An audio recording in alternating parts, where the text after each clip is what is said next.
تیسرا جو ذکر ہمارے باطن پہ اثر ڈالتا ہے وہ روح کی بیداری، روح کی پرواز.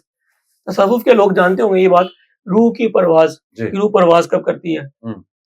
روحانیت میں روح کی پرواز ہوتی ہے.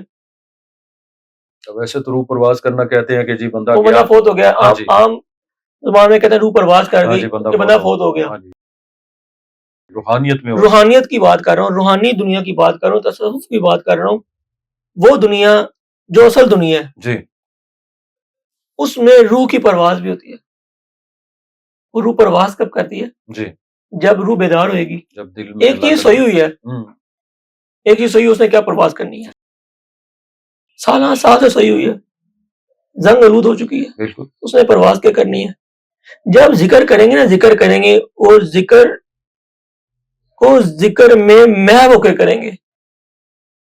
تو جب اس کیفیت کو جب اپنے اندر پیدا کریں گے اس ذکر کو کرتے وقت، تو روح جب دل میں نور آئے گا تو وہ دل کا نور دل کی صفائی بھی کرے گا، روح کو بیدار، وسوسوں سے کم بھی کرے گا، روح کو بیدار بھی کرے گا، اور پھر روح پرواز بھی کرے گی.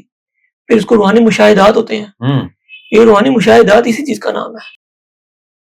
دیکھیں آپ ایک جگہ سے ایک جگہ ٹریول کر رہے ہیں تو آپ کے دائیں بائیں کبھی جنگل آئے گا، کبھی درخت آئیں گے، کبھی نہر آئے گی، کبھی دریا، کبھی کچھ.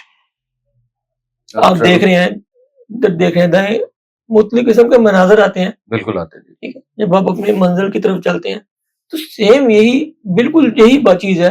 جب آپ اللہ کا ذکر کرتے ہیں، جب اللہ کو یاد کرتے ہیں، جب اللہ کی طرف چلتی ہے بات، تو آپ کو جب آپ کی روح پرواز کرتی ہے تو اس کو پھر مشاہدات بھی ہوتے ہیں.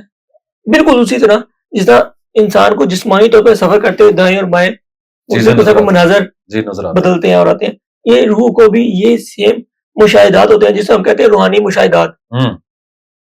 یہ روحانی مشاہدات ہوتے ہیں. تو کب ہوتے ہیں؟ جب روح بیدار ہوتی ہے. روح بیدار کب ہوتی ہے؟ جب اللہ کا ذکر، اللہ کی یاد میں گم ہو کے انسان کرے گا تو پھر روح بیدار ہوگی. تو ذکر انسان کے باطن پہ 3 طرح سے اثر ہوا. وسوسے کم کیے، وسوسے دور تو نہیں ہوتے انسان کے، کم ہوتے ہیں. وسوسے کم کر دیے. دوسرا دل کی صفائی. تیسرا روح بیدار ہوئی اس کی. یہ ذکر ہمارے باطن پہ 3 طرح سے اثر انداز ہوتا ہے. سبحان اللہ.